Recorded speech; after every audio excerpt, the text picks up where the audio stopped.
Bonjour à tous. Bienvenue sur mon nouveau podcast, donc ma nouvelle émission qui se prénomme Femme Nilotique, ce qui veut dire femme du Nil. Bonjour aux auditeurs aussi, les auditeurs de Fly Web Tropical aussi qui vont prendre le temps aussi de m'écouter.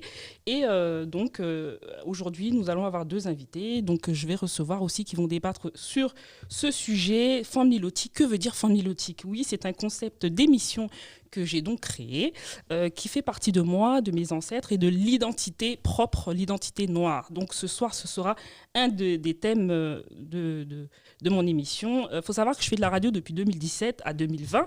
Donc c'était vraiment important pour moi d'expliquer la différence entre les anciennes émissions que je faisais et l'émission que je fais au jour d'aujourd'hui, qui est complètement différente parce que je suis créatrice.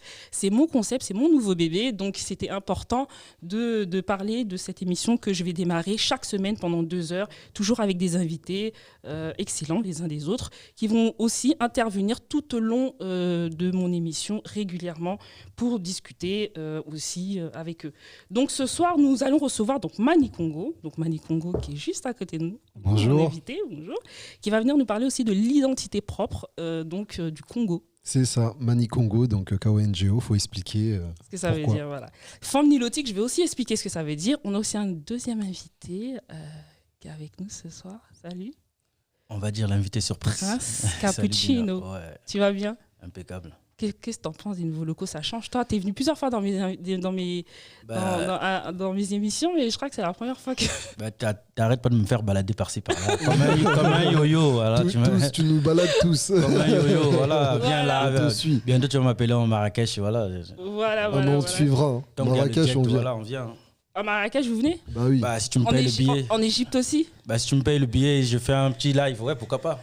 D'accord. Ok, je vais vous laisser 2 secondes, chacun à vous, les garçons, de vous présenter, d'expliquer qui vous êtes, qu'est-ce que vous faites dans la vie, enfin, etc. On va commencer par Mani Congo, du coup. Je vais te laisser le temps de te présenter.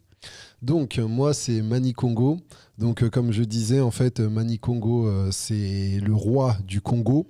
Et je suis en fait un artiste, rappeur, slammer et j'ai fait aussi un court-métrage Destin croisé. Donc j'aime écrire des scénarios. Je suis vraiment un passionné d'écriture, donc tout ce qui touche à l'écriture en fait me passionne et je mets mes écrits avec de la musique. Voilà, le plaisir des mots comme on dit. Pourquoi Mani Congo ?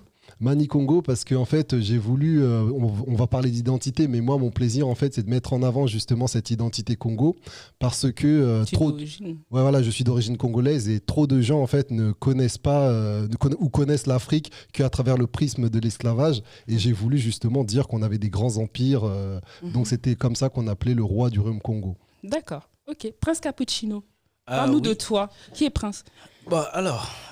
Comme on vient de le dire, je suis Prince Cappuccino, je suis artiste, musicien, on va dire. Et moi, je fais pas de scénario. Non, je fais que de la musique, voilà. Là, j'ai déjà fait pas mal de singles.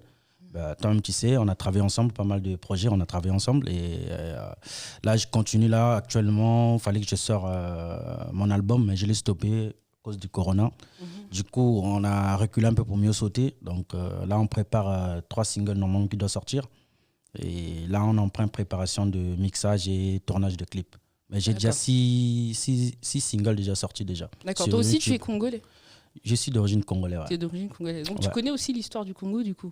Tu vas pouvoir aider Mani. J'aimerais bien voir qu'est-ce qu'il a. Qu'est-ce que j'ai à dire. Parce que vous avez des histoires différentes. Non, en fait, on est du Congo, mais 2 Congos un peu différents, on va dire. C'est 2 Congos... différents? Ouais, en fait, il y a juste le fleuve qui nous sépare, en fait. Lui, c'est le Congo Kinshasa. Moi, c'est du Congo Brazzaville. Donc, on n'a pas vraiment le même histoire. En fait, pour t'aider, en fait, c'est la colonisation qui nous a séparés. En fait. Mais à la base, à l'époque de nos ancêtres, en fait, on était un seul pays. La colonisation est venue pour nous séparer, voilà, et chacun a pris son gagne-pain. Voilà. Est-ce que justement, dans la personnalité des gens, ils aiment bien aussi faire la différence? Parce que quand vous parlez de personnes qui vous ont séparés, donc on parle de colonisation. Oui, forcément. Forcément, il y a la culture qui n'est plus la même, en fait. Du coup, on n'a pas... En fait, la culture, bien sûr, il y a la musique qui est notre culture principale. Est-ce que ça crée des conflits, je veux dire, ou bien vous êtes toujours unis? Pour expliquer, il y a la colonisation française et la colonisation belge, entre guillemets, qui est pas du tout qui n'a pas été la même. C'est-à-dire que la colonisation française est plus dans une logique d'assimilation, c'est-à-dire nos ancêtres, les Gaulois, etc. Donc renie ton histoire, alors que les Belges, entre guillemets, eux, ils étaient là plus pour l'économie et en gros, qui tu es, ça m'intéresse peu. C'est un peu ça. C'est comme ça que c'est construit en fait. Mais par contre, je reprends la question que nous a posée pour le conflit. Oui, le conflit, il est présent. Mais sauf il est présent vraiment, on va dire, si on regarde bien profond, en fait, certains, en fait, par exemple... font la différence, alors qu'en fin de compte, c'est le même pays. Voilà, la communauté, si par exemple, moi, j'ai des amis, moi, quand on me demande, t'es quoi, je dis, je suis congolais, basta. Ça s'arrête là. Ah oui. Voilà, il y a pas de. Tu dis pas que je suis congolais de Congo-Brazza et congolais Kinshasa. Non. J'ai dit je suis Congo, ça s'arrête là. Maintenant, il y a des autres. Quand tu arrives à notre milieu, on veut que tu précises au fait. Quel Congo? Parce qu'au fait, les gens qui veulent que tu précises, ça veut dire qu'il y a quelque chose, il y a une brise. Ah non, pas du tout. Pas du tout. J'ai dit il y a certaines personnes, en fait, ils veulent savoir t'es de quelle ethnie, tel quel pays, au fait. Parce que, en fait, par exemple, moi, pour faire la séparation, tu veux dire, c'est un côté raciste, en fait. C'est un côté raciste. Vous savez, moi j'ai appris récemment, bon, pas récemment, j'ai appris, au fait, chacun de nous a un côté racisme quand même. Non. Un peu. Pas moi. Non, en fait, En fait, le racisme, c'est pas parce que juste faut dire, ouais, toi t'es noir. Toi... Non. Le racisme, en fait, c'est quelque chose qui est en nous. En fait, moi, je pense qu'il faut faire attention aux mots qu'on utilise. Oui, le mot, il est pas bon. Je pense que tu veux dire chacun est fier. Quand t'es fier de soi, t'es fier, voilà. Après, il y a une forme de xénophobie, en fait, c'est-à-dire la haine de l'étranger, la haine de l'étranger, en fait. C'est-à-dire quelqu'un qui nous ressemble pas. Faut faire attention parce que... Non, quand je dis... Quand tu dis xénophobie, là, c'est encore pire que le racisme. C'est encore pire. Par exemple, quand je dis Dounia, par exemple, t'es de quel pays? T'es congolais? Ah, t'es quel pays? Quel Congo? Brazza ou Kinshasa? Déjà, pour moi, déjà, tu demandes la différence. Donc, il y a déjà le racisme qui s'installe. Pour moi. Non, pas forcément. Après, ça dépend dans quel concept, en fait, tu le demandes. Écoute, on va parler de moi. 2 secondes. Moi, je suis haïtienne. Et aussi guinéenne. Mais entre autres haïtienne. Et ma grand-mère, c'est une métisse vénézuélienne haïtienne. D'accord? Donc latino. Voilà, mais moi, je suis. T'as trop de mélange. Moi, j'ai trop de mélange. Et attends, j'ai pas. Café au lait, je comprends plus rien. Et attends, j'ai pas encore terminé. Et attendez, j'ai pas encore terminé. On est d'accord. Donc, moi, j'ai plusieurs mélanges. Mais les Antilles, c'est grand. Bah, bien sûr. Donc, quand on me demande, tu es de quel pays? Je vais pas dire je suis des Antilles. Ou bien je vais pas dire je suis antillaise. Je vais dire je suis haïtienne. Mais pourtant, les Antilles, il y a Martinique, Guadeloupe. Voilà.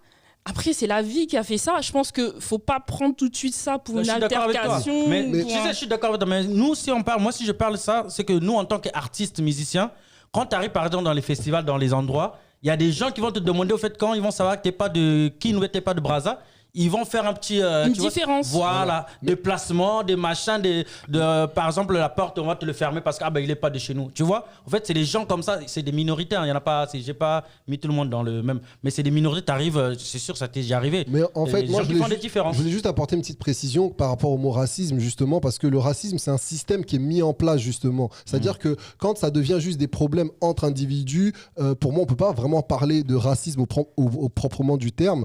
Et par exemple, s'il faut donner exemple, ça arrive partout. Par exemple, il y avait des conflits entre les Wallons et les Flamands en Belgique, justement, qui se tiraillaient, qui se tiraient dessus. C'était pas du racisme à proprement parler, mais c'est des conflits, en fait, liés soit à l'économie, soit à la politique. Donc, en fait... Non, ce qu'il dit aussi, il n'a pas tort. Il y a une forme de racisme, mais...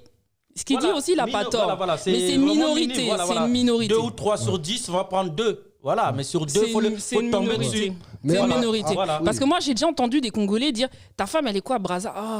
Pourquoi tu t'es fait t'as pas pris une femme de Kinshasa? C'est ça, en fait. Oui, mais ça arrive. C'est comme je dis, ça arrive partout. C'est pas propre. Moi, Dounia, je cache pas, moi, Lingala, je l'ai appris ici en France, tu vois. Moi, je ne savais pas parler Lingala. Toi, tu parles Lari? Voilà, nous, c'est Lari, notre dialecte. Du coup, au fait, quand je dis je suis Congolais, je m'arrête là. Maintenant, quand on me demande, au fait, quand on commence à parler, j'ai connu des potes, mais toi, t'es pas de chez nous, toi. Je dis, comment ça? Ah, t'as l'accent, oui. En fait, non, j'ai pas le même accent que Mani Congo quand il va parler.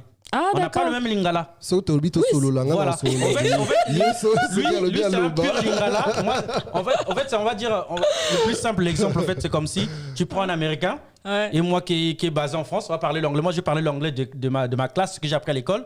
Et l'Américain va dire, tu vois ce que je veux dire? C'est pas pareil. Dans Mani, quand on va plus articuler, moi, je vais aller en longueur, en disant, ah, mais toi, t'es pas de chez nous. Donc, il y a vraiment une aliénation mentale et psychologique des Noirs. En fait, on est tous pareils, quoi, je veux dire. L'humain, moi, je me pose la question, je me dis, pourquoi en fait, on n'a jamais compris. Moi, j'avais posé une question à ma grand-mère qui est encore en vie. Je fais un big up à ma grand-mère qui est au Congo. Je dis pourquoi en fait, parce que en fait, dans notre pays, moi j'ai grandi un peu à Brazza. Donc parfois, quand on voyait les Quinois qui venaient dans notre pays, il y avait vraiment des insultes, il y avait des machins.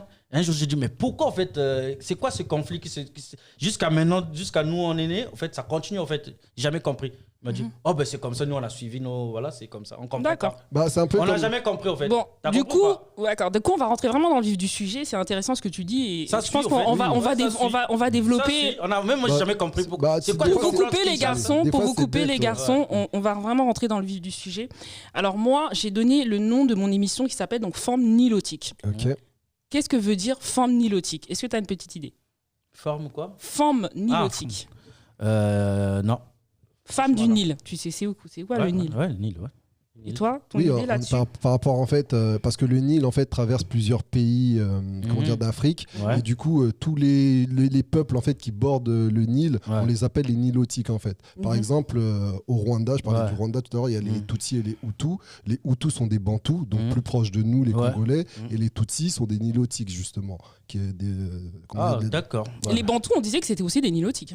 Moi, d'après mes recherches, les Bantous, heureusement que je suis calé en géographie, parce que les Bantous sont aussi des Nilotiques. En fait, ce qu'il faut expliquer, c'est que les Bantous ont migré en fait. Moi, de ce que je sais, viendraient aussi d'Éthiopie. Oui. Voilà. Donc les Bantous sont Nilotiques. Après, il y a eu non, mais je te corrige parce qu'il y a beaucoup de gens qui nous écoutent. Il faut pas faire d'erreur. Les Bantous, c'est bien des.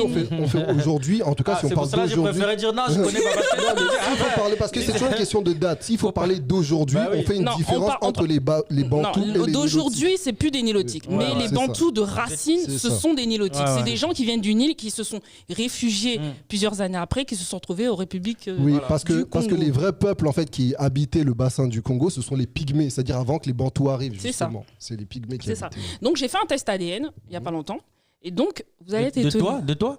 Bah non, du pape. T'es d'une Congolaise, c'est ça? Pas du tout. T'es une Congolaise. Nous les Congolais, on aime bien tout ramener au Congo. Moi aussi, je pensais, j'ai dit. Mais la première fois, je l'ai vue. T'as cru que j'étais Congolaise? J'ai dit, c'est une Congolaise, j'ai commencé à parler en langue. Je me regardais, j'ai dit, ah d'accord. On est trop comme ça. Mais qu'est-ce qui vous fait penser que j'étais Congolaise? Parce que pas du tout. T'avais déjà dit, en fait, t'as les Degen. T'as le style, le Degen, la façon que t'es vraiment. Énergique. Ouais, t'es là, en fait. C'est la présence même, ta coupe, tout machin, les couleurs, tu vois, les couleurs. Non, les couleurs. C'est les couleurs des. Je suis un peu androgyne quand même. Je suis un peu un garçon. Moi, je pense que toi, on peut te placer partout en fait. C'est pour ça. C'est pour ça que je joue dans des films. Pas une malienne quand même. Ah, je sais pas. Non. Moi aussi, on peut me placer partout. Tu vas être étonné, pas loin. Donc, pour revenir au sujet, donc j'ai fait un test ADN. Donc, le test ADN m'a donné plusieurs origines, entre autres plusieurs. En réalité, dans mon sang, il y a beaucoup de choses. Donc, est-ce que l'identité propre qu'on a aujourd'hui, donc toi, tu es congolais, est-ce que c'est vraiment ton identité propre aujourd'hui, pour revenir dans cette nouvelle génération? Est-ce que toi, tu es congolais, c'est vraiment ton identité propre? Bah en fait, voilà. Donc, moi j'ai fait le test de Corona. T'es bavard aujourd'hui. J'ai fait le test de Corona. T'es bavard aujourd'hui. C'est Corona, c'est ça. Prince, pour en venir à vraiment l'identité, donc j'ai fait un test ADN, donc ça t'avait super surprise parce que pour toi, t'étais persuadé que j'avais du sang congolais. Ah, mais comme je t'ai dit, nous les Congolais, on aime trop que tout le monde soit congolais, tu vois. Donc même Michael Jackson, je pense qu'il a du sang congolais. Vous avez dit c'est un Congolais. Vous avez dit c'est un Congolais. Et en fait, pas du tout. Mon test ADN a donné donc je suis kenyane. Kenyane, Maasai, bretonne écossaise, bretonne écossaise galloise, israélienne Turquie, avec Afghanistan, Pakistan. C'est quoi tout ça là? Je comprends pas. Afghanistan. Il n'y a pas eu un mélange là-bas dans les labos. Elle est humaine. Il y a un mélange dans le labo, je crois. Il y a une stagiaire qui a dû. Non, parce que le truc que tu sais pas, c'est que le premier peuple juif à la base, c'est les Éthiopiens. Ouais, après, c'est vrai qu'il ne faut pas confondre religion et ethnie. Non, parce que quand on dit juif, on parle de la religion aussi. Non, justement, on va venir. C'est dommage qu'on n'ait vraiment pas le temps de débattre là-dessus. Non, parce qu'à l'époque, on savait déjà qui était juif et qui était. Je t'expliquerai ça beaucoup plus tard. Ça n'a rien à voir avec la religion. J'ai hâte d'écouter ça. Ils ont un nom. En coulisses, ça. Ça prend du temps. Donc, il y a Afghanistan, Pakistan. Nigériane et Sierra Leonaise. Voilà. Non, parce que pas tellement beaucoup, et somalienne aussi. D'accord. Pas tellement beaucoup, parce qu'en fin de compte, tous ces pays-là, en fait, en réalité, ils se réunissaient en un. Parce que voilà, la Somalie, le Kenya, c'était presque la même chose. La Somalie touchait un pourcentage de la moitié du pays de l'Éthiopie. Ça touchait à l'époque. Ça prenait une partie de l'Éthiopie. Donc tous ces pays-là, en fait, finalement, c'était la même chose. Maasai, les Maasai, ce sont des anciens Égyptiens aussi. Donc c'est une ethnie du Kenya. Donc c'est pareil. Donc à la finalité, quand j'ai fait ce test-là, je me suis dit, en fait, je suis une femme du Nil. Je suis une femme du Nil. Mais je ne le savais pas. Je ne le savais pas. Pourquoi je ne le savais pas ? C'est pas compliqué, hein. C'est bête de ne pas savoir. Mais je pense que c'est important de rechercher d'où on vient exactement. Parce que les Haïtiens, on connaît tous l'histoire, premier pays indépendant noir, qui a libéré, qui a donné l'exemple, je pense, aujourd'hui, à une grande, au monde africain, pour sa liberté. Parce que voilà, on sait qu'Haïti, c'est l'un des premiers pays qui est libre, qui a libéré des chaînes d'esclaves. Donc, quand on dit haïtien, c'est quand même grand comme ça, parce que haïtien, tu sais pas d'où tu viens. Je dis que je suis haïtienne, mais on connaît l'histoire des Antilles. Les Antilles, en réalité, en réalité, les Antilles, tu dis tu es guadeloupéen, mais tu es quoi en fait ? Les vraies origines, ouais. Qu'est-ce que tu es ? Tu es guadeloupéen, mais quoi en fait ? Tu es de la Guadeloupe, d'où ? Voilà. Et on sait qu'une grande partie des Antilles... Peut-être moi je suis guadeloupéen aussi, hein. Non, c'est pas possible. Bah si, c'est possible. Si jamais un Guadeloupéen est passé par le Congo en visite, non, c'est plutôt le contraire alors. Ce serait quelqu'un qui serait son cousin Guadeloupe. Mais lui, Guadeloupéen directement, c'est pas possible. On sait jamais. Peut-être que ce jour-là, ma mère avait dit on va acheter le pain, mais elle n'était pas partie acheter le pain. Non. Bon, lui, il est là un peu pour distraire un prince cappuccino. On rigole un peu. Vaut mieux rigoler de ça. Donner un sort du confinement. La dernière fois, on s'est vu, c'est quand ? Du coup, c'est voilà pourquoi j'ai donné le nom de femme nilotique à mon émission, parce que j'ai trouvé que c'était important de donner vraiment le nom de quelque chose qui me ressemble, puisqu'on parle d'identité, qui te ressemble réellement. Parce que, voilà, haïtienne, mais c'est comme si on t'avait mis un numéro d'écrou, quoi. On t'a mis un chiffre, mais on ne sait pas haïtienne d'où. Donc c'était important que je revienne. Voilà. Donc on sait que les nilotiques, hein, plus généralement, ce sont des peuples de nilotiques qui comprennent tous les descendants des locuteurs de la langue nilotique saharienne d'origine, parmi lesquels il y a les Luo, il y a les Sara, il y a les Maasai, tu as les Kalenji, tu as les Dinka, tu as les Nuer. Voilà, donc on les appelle les nilotiques. Et après, tu as eu les Bantous aussi qui constituent par leur nombre second groupe du peuple de la région des Grands Lacs. Ils constituent une noble partie du peuple du sud-ouest de l'Éthiopie. Voilà. Et donc après ce test ADN-là, femme nilotique est venue. Voilà.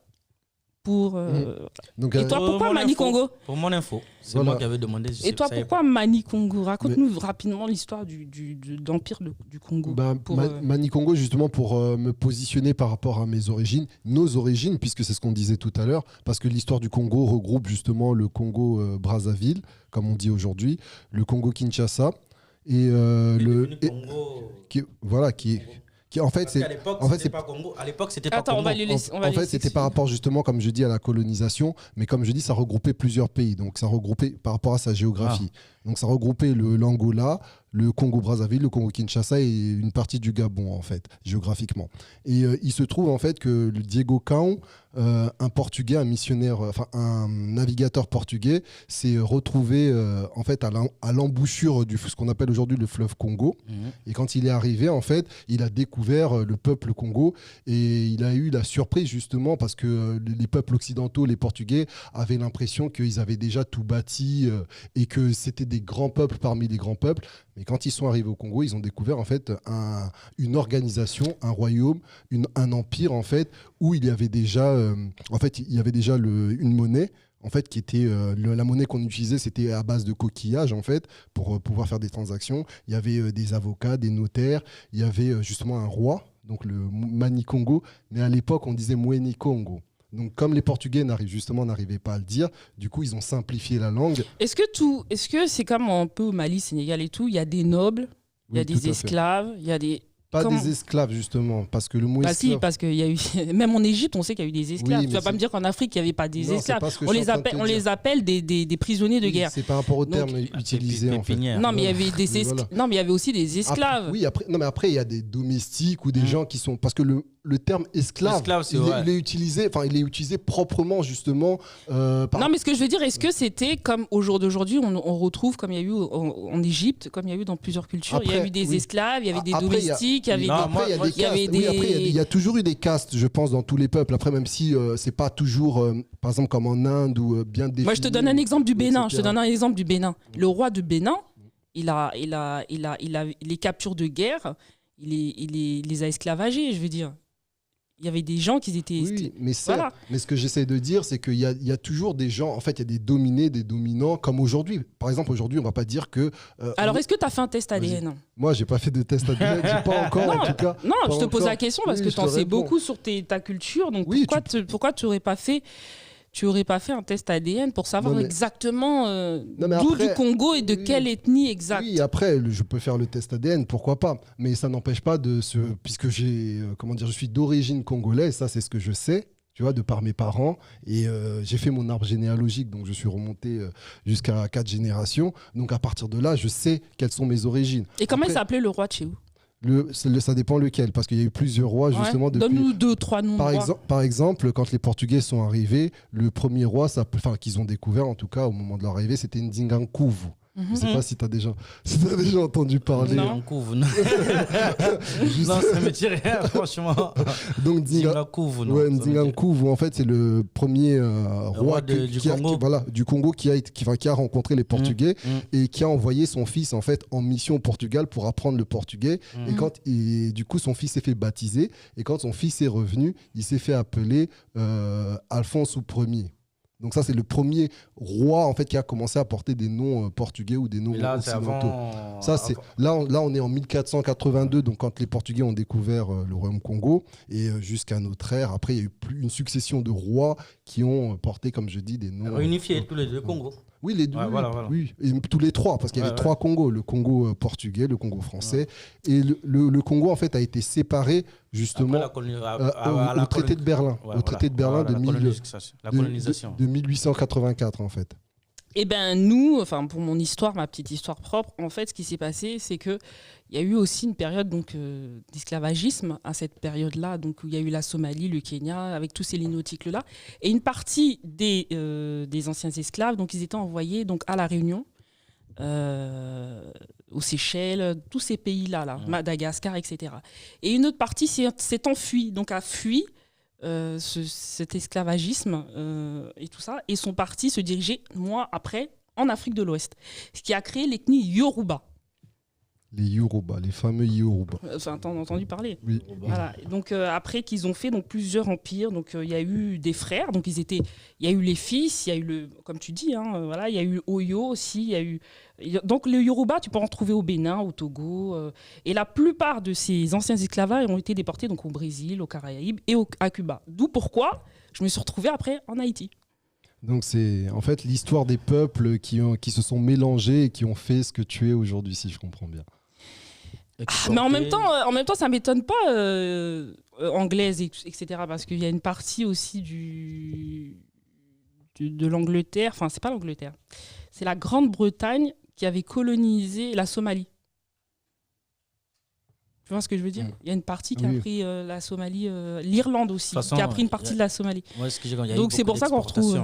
Il y en a eu beaucoup. En fait, pas tant que ça. Il y a eu beaucoup en fait. Pas tant que ça pour toi. Pas tant que ça pour toi. Ouais, le Congo, non, surtout le Mali, le Sénégal. Vas-y, continue. Non, en fait, le Congo, pas vraiment, oui. Quand je dis Congo, Brazzaville, non, mais à l'époque, oui, quand on était réunifiés, oui, on en a pris, on en a ramené. Mais après le traité, comme tu as dit là, à mon avis, il y a eu plus du Mali, plus, tu vois, le Sénégal, tout, voilà. Après, sinon, nous, non. Après, je pense que ce qu'il faut dire aussi, c'est que chaque pays, quel qu'il soit, par exemple, si on prend l'exemple de la France, il y a eu plein de peuples en fait, qui ont traversé la France à travers les invasions barbares. Après, s'il faut remonter jusque l'immigration des Polonais, des Italiens, enfin, tu vois, il y a toujours, ce que je veux dire, dans chaque pays, il y a toujours des périodes en fait, où les peuples se mélangent. En fait, c'est juste humain. Pour aussi, moi, donc il faut savoir que les Yoruba sont des rares peuples d'Afrique noire à avoir créé et élaboré une grande civilisation quand même urbaine. En 1826, le capitaine Clapperton dénombrait une cinquantaine de villes, donc plus de 20 000 habitants. L'histoire de cette région fut dominée par le roi d'Oyo, donc voilà, qui eut la prééminence sur d'autres. Voilà, il y a eu plein de choses qui se sont passées et ça a créé donc le royaume de Yoruba. Donc tous les gens que vous retrouvez aujourd'hui en Afrique de l'Ouest, qui sont après devenus de culture Yoruba, que vous retrouvez à Cuba, dans toutes ces îles-là, ce sont des grandes ethnies de Yoruba, du roi de Yoruba. Donc voilà pourquoi aujourd'hui mon émission c'est Femmes Nilotiques. Donc je vais vous demander 2 minutes, 1 seconde chacun les garçons. Qu'est-ce que vous en avez pensé Qu'est-ce que vous pensez déjà le nom de mon émission Femmes Nilotiques? Qu'est-ce que t'en penses, toi? Moi, je trouve que c'est une émission qui porte ton nom, donc qui te ressemble, parce que toi et moi, on se connaît quand même assez bien. Donc, je pense que c'est la suite logique. Je dirais, c'est tu pars de quelque part et t'arrives. J'espère pas à l'aboutissement, parce que je te connais, je sais que t'es quelqu'un d'ambitieuse. Donc, je pense que tu vas pas t'arrêter là. Mais c'est au moins une bonne étape de ce que tu es. Donc, ça te représente assez bien, je trouve. C'est cool. Et toi, qu'est-ce que t'en penses? Moi, je dirais pareil qu'une bonne continuité, parce que voilà, en fait, Dounia fait toujours des émissions à thème, en fait. Quand je me rappelle, en fait, Campé Afro-Caraïbe, quand on regarde Campé Afro-Caraïbe, en fait, c'est à peu près aussi les origines à l'intérieur, si je ne me trompe pas. L'identité aussi, ça parle d'identité. C'est ça. Et là, il ramène encore, en fait, c'est toujours les thèmes que les gens, en fait, n'abordent pas trop, ou bien ils ne veulent pas aller chercher, tu vois, les connaissances, voilà. Et moi, je trouve ça, c'est important, quoi, de connaître ses origines. Là, tu as déjà dit une partie de ce que je voulais dire dans mon podcast. On va aborder vraiment des thèmes tabous, avec des sujets très intéressants, avec des personnalités. On va parler des buzz de la semaine, tout ce qui s'est passé sur les réseaux sociaux. On va débattre et on va faire vraiment des bons thèmes et ça sera super sympa. Je remercie Studio Marjorelle qui nous accueille ce soir, quand même. Merci. Merci. Mais Dounia, tu m'aurais dit quand même, j'aurais fait mes devoirs quand même. Hein. On m'a prévenu la veille, c'est pas bien. Je t'ai tapé, toi. J'ai pas fait mes devoirs, moi. Toi, t'es notre gars, toi. Ouais, mais en fait, je suis bouffant, quoi. Arrête de dire n'importe quoi, au contraire, ça fait on me dit hier et aujourd'hui, ça y est, je débarque aujourd'hui, c'est pas bien. Non, mais heureusement, je vous connais. Hein. Non, mais c'est comme sinon, j'aurais pas accepté. Comme c'est une émission courte, on a quand même voulu être en famille. Non, mais je sais, en fait, comme j'ai déjà discuté avec vous, on a déjà fait des interviews. Donc, en fait, c'est pas. Voilà, en fait, je connais déjà. Comment Dounia marche. D'accord. On se connaît tous très bien. Ok, les garçons, je vais vous laisser le mot pour la fin, pour remercier le public. Est-ce que tu as une dernière chose à dire avant de nous quitter? Moi, je dirais vraiment big up à vous. Et j'espère que ça a été le confinement, que c'était pas trop difficile. Et continuez à rester vraiment chez vous et à vraiment prendre soin de vous et vraiment big up à vous. Continuez encore à écouter ma musique. On va te laisser dire ton mot pour la fin parce que du coup il nous reste plus beaucoup de temps. Moi en fait j'ai envie de remercier Dounia, de remercier Prince pour cette émission, l'émission d'aujourd'hui. Et j'aurai l'occasion de revenir et de pouvoir justement aborder dans cette émission des sujets divers et variés. Donc oui, tu es le bienvenu, hein, tu reviens quand tu veux. Donc voilà, donc Femmes Nilotiques, ce sera une émission qui sera régulièrement, ce sera chaque semaine pendant 2 heures. En général c'est 1 ou 2 invités et là on abordera des thèmes sociétal, des sujets de tous les jours, des débats, des buzz de la semaine, des polémiques, des pays, de la culture, de la littérature, de l'histoire, de la géographie. On va parler de nous. Femmes Nicoliques, ça représente le monde. Comme tu dis, Dounia, ça veut dire le monde de toute façon. Donc ça tombe bien. Donc on va parler du monde. Voilà, donc c'est chaque semaine pendant 2 heures. On compte sur vous. Je vous souhaite une excellente soirée, les garçons. Merci. Merci d'être venus. Merci à toi, Dounia. Merci. Merci d'être Mani venus. Congo. Merci. On est ensemble. Prince, toujours. Et je vous tiens au courant pour la prochaine émission qui sera le 18 avril. Peut-être je ferai plus de devoirs. Je vais ramener mes notes. Hein. En fait, on n'a pas vraiment parlé des choses. Peut-être pour la prochaine fois. Ouais. Allez, à bientôt. Ciao, au revoir. Ciao. On a fait combien de minutes là?